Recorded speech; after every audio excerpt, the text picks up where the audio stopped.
Kematian pemimpin tertinggi Iran Ayatollah Ali Khamenei dalam serangan gabungan AS Israel disebut-sebut terjadi akibat serangkaian kesalahan fatal yang dilakukan para pejabat Iran. Pasalnya, serangan mendadak ini berhasil melumpuhkan komando militer Iran dan menempatkan langit Teheran sepenuhnya di bawah kendali jet tempur asing. Dalam hitungan jam, simbol-simbol kekuasaan Iran hancur, meninggalkan pertanyaan besar tentang bagaimana serangan ini bisa terjadi. Lantas kesalahan apakah yang dimaksud hingga bisa menewaskan Khamenei? Simak selengkapnya dalam video berikut.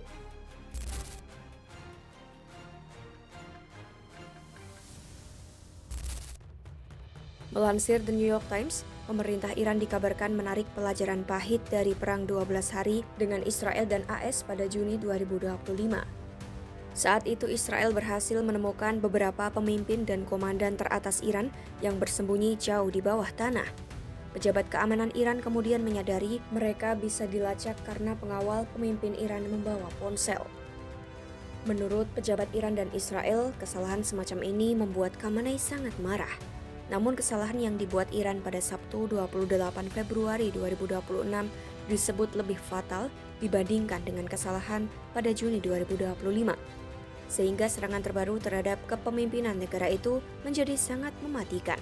Menurut pejabat pertahanan Israel, beberapa pejabat militer dan intelijen teratas Iran berkumpul di siang hari di alamat terakhir mereka yang diketahui, yaitu kantor Dewan Keamanan Nasional. Mereka berkumpul untuk rapat tingkat tinggi pada Sabtu pagi saat dunia mengantisipasi kemungkinan serangan dari AS, Israel, atau keduanya. Bahkan Khamenei yang biasanya berpindah dari satu tempat persembunyian rahasia ke tempat lain berada di atas tanah di kompleks resmi tempat tinggalnya. Bagaimana intelijen AS dan Israel mengetahui lokasi semua pejabat itu tepat pukul 9:40 waktu setempat pada Sabtu itu masih belum jelas. Namun AS dan Israel memanfaatkan informasi tersebut dan intelijen sensitif lainnya dari Iran untuk melancarkan serangan 3 gelombang. Serangan ini menghancurkan komando tinggi Iran dan dengan cepat menumpas pertahanan udara negara itu.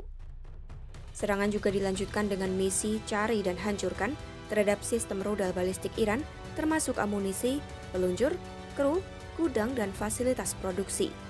Karena kesalahan ini, Khamenei tewas. Menurut dua pejabat pertahanan Israel, pembunuhan kepala negara berdaulat ini merupakan langkah yang sebelumnya dihindari pada Perang Juni lalu. Kemudian pada Minggu 1 Maret 2026 siang waktu setempat, pejabat militer Israel menyatakan supremasi udara di langit Iran telah tercapai dan jet tempur Israel bebas terbang di atas Teheran. Mantan Komandan Angkatan Udara Israel, Amir Eshel, menyebut Iran sepenuhnya terekspos terhadap serangan udara dengan kebebasan manuver yang hampir total bagi pasukan asing. Beberapa pejabat Israel juga mengaku khawatir AS mungkin ingin menghentikan serangan udara terlalu cepat, terutama setelah serangan mematikan Iran di wilayah pemukiman barat Yerusalem pada hari Minggu itu. Kekhawatiran ini disampaikan mantan Kepala Biro Politik Militer Kementerian Pertahanan Israel Zohar Palti. Sebab menurutnya, operasi melawan rudal balistik membutuhkan waktu dan tidak bisa diselesaikan dalam 1 atau 2 hari.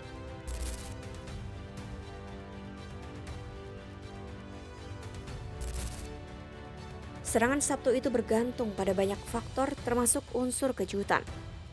Pada Perang 12 Hari, keputusan untuk tidak menewaskan Khamenei pada serangan awal membuatnya menghilang sehingga kesempatan itu tidak muncul lagi. Pejabat pertahanan Israel mengatakan, oleh karena itu, perencana serangan memastikan setiap percobaan menarget pejabat senior Iran harus dilakukan di gelombang pertama sebelum langkah pengamanan baru diterapkan. Sementara itu, gelombang kedua serangan menarget baterai rudal permukaan ke udara, khususnya yang melindungi Teheran. Meskipun sistem tersebut pernah dihancurkan Israel sebelumnya, Iran ternyata disebut memulihkan sebagian kapasitas pertahanan udara sejak Juni 2025. Salah satu persenjataan kunci yang digunakan pada serangan Sabtu tersebut adalah rudal balistik yang dapat diluncurkan dari jet F-15 dari jarak jauh. Rudal ini awalnya dikembangkan sebagai target latihan sistem anti-balistik Israel Arrow, tetapi versi baru yang disebut Black Sparrow. Rudal tersebut memungkinkan serangan ke target jauh di wilayah Iran tanpa mendekati baterai rudal permukaan ke udara. Lalu pada gelombang ketiga serangan udara, militer Israel mengerahkan armada udara terbesar dalam sejarah termasuk sekitar 200 pesawat tempur. Tidak seperti operasi sebelumnya yang dilakukan bertahap, Angkatan Udara Israel melancarkan apa yang disebut perangkap strategis. Israel menurunkan seluruh kekuatan udara ke wilayah barat dan tengah Iran dengan misi pilot menganjurkan sebanyak mungkin rudal Iran secepat mungkin. Sedangkan pasukan AS setengah jam setelah serangan awal Israel menarget wilayah timur Iran dekat dengan pangkalan dan pasukan AS. Sementara Israel mengambil wilayah barat. Pasukan AS juga menyerang armada laut Iran. Presiden AS Donald Trump menyatakan 9 kapal angkatan laut Iran telah dihancurkan dan tenggelam yang beberapa di antaranya besar dan penting. Ia menambahkan sisa kapal akan segera berada di dasar laut.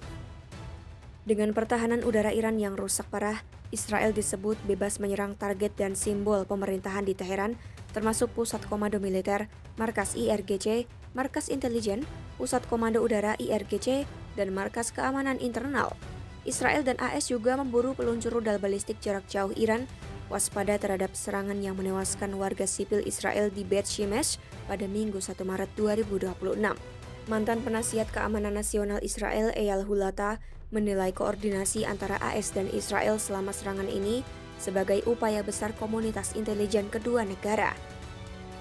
Menurut Hulata, mereka berhasil mengumpulkan informasi, mengidentifikasi target, memahami posisi mereka secara real-time sepanjang hari pertama dan kedua.